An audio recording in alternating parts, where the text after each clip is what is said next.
Assalamualaikum warahmatullahi wabarakatuh. Waalaikumsalam warahmatullahi wabarakatuh. Halo teman-teman, selamat datang kembali di podcast ini. Podcast ini dibuat untuk memenuhi ujian akhir semester mata kuliah hadis tematik BK.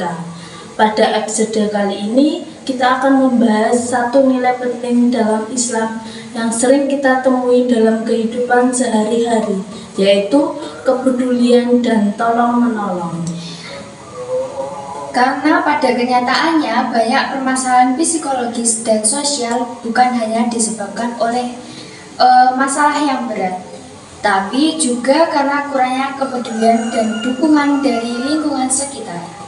Nilai kepedulian ini juga sangat erat kaitannya dengan praktek bimbingan konseling Islam, di mana konselor dituntut untuk mampu hadir, peduli, dan membantu konseli dengan penuh empati.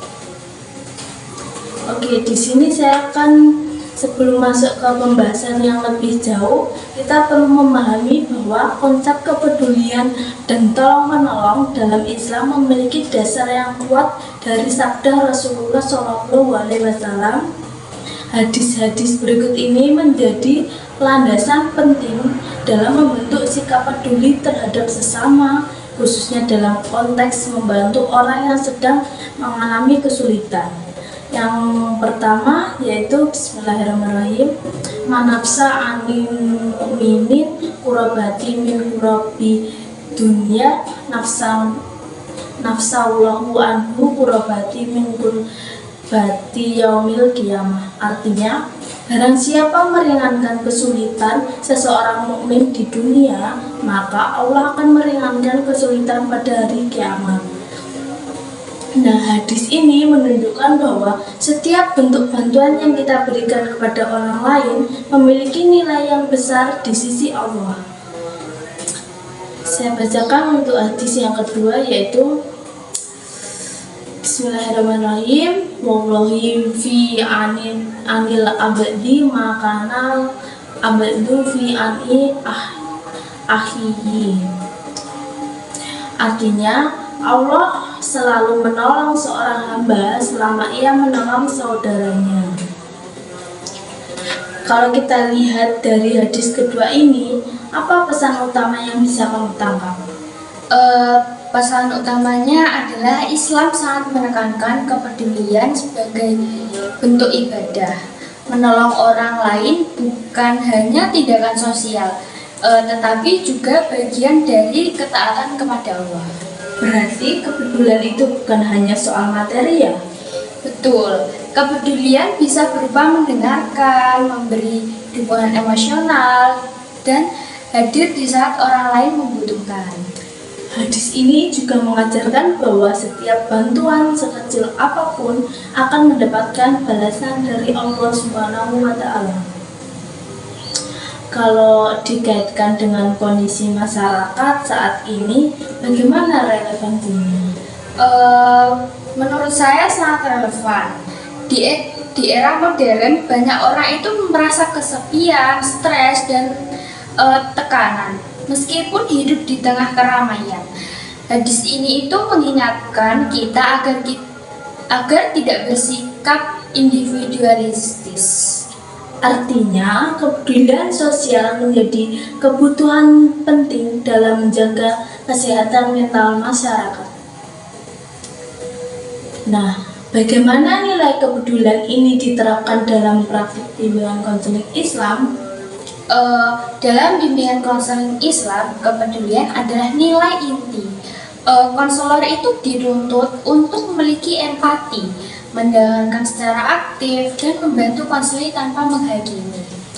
Berarti konseling Islam bukan hanya menyelesaikan masalah, tapi juga membangun hubungan yang penuh kepedulian.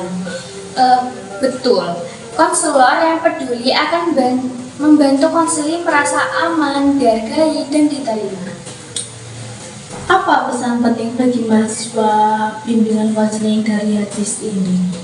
Menurut saya, mahasiswa bimbingan konseling Islam perlu menanamkan sikap peduli sejak dini, karena konselor bukan hanya pembimbing, tetapi juga teladan bagi konselinya. Sebagai penutup, dapat disimpulkan bahwa Islam sangat menekankan nilai kepedulian dan tolong-menolong dalam kehidupan. Dan dalam bimbingan dan konseling Islam, nilai ini menjadi fondasi penting dalam mendampingi konseling secara psikologis dan spiritual. Terima kasih sudah mendengarkan podcast ini, semoga bermanfaat. Wassalamualaikum warahmatullahi wabarakatuh. Anjay. Jadi, dari keseluruhan pembahasan dalam podcast ini, kita bisa menarik kesimpulan bahwa kepedulian dan tolong-menolong merupakan nilai yang sangat penting dalam ajaran Islam. Kepedulian tidak hanya berkaitan dengan bantuan secara materi, tetapi juga tercermin dari sikap empati, kehadiran, dan kesediaan untuk mendengarkan orang lain. Di kehidupan sehari-hari, seringkali kita bertemu dengan orang-orang yang terlihat baik-baik saja di luar, padahal sebenarnya sedang menghadapi berbagai tekanan, baik secara emosional maupun mental. Pada kondisi seperti inilah, kepedulian menjadi sangat berarti. Terkadang, perhatian kecil dan sikap mau mendengarkan sudah cukup untuk membantu seseorang merasa lebih kuat dan tidak sendirian.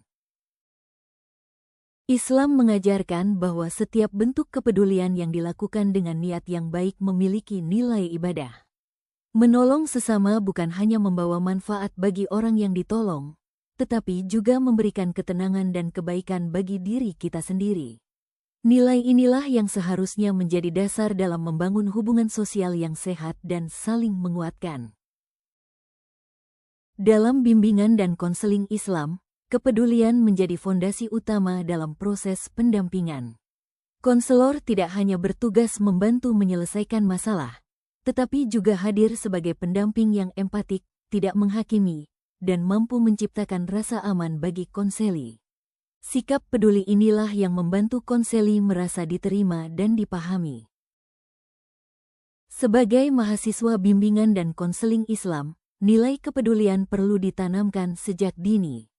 Kepedulian bukan hanya konsep yang dipelajari di bangku kuliah, tetapi sikap yang harus terus dilatih dalam kehidupan sehari-hari. Dengan demikian, ilmu yang dimiliki tidak hanya berhenti pada pemahaman, tetapi juga tercermin dalam perilaku. Melalui podcast ini, diharapkan kita semua dapat belajar untuk lebih peka terhadap lingkungan sekitar, lebih peduli terhadap sesama, dan menjadikan tolong-menolong sebagai bagian dari kehidupan. Karena pada akhirnya, kepedulian yang tulus dapat menjadi jalan hadirnya kebaikan, baik bagi orang lain maupun bagi diri kita sendiri. Thank you everyone! Thank you Elmar!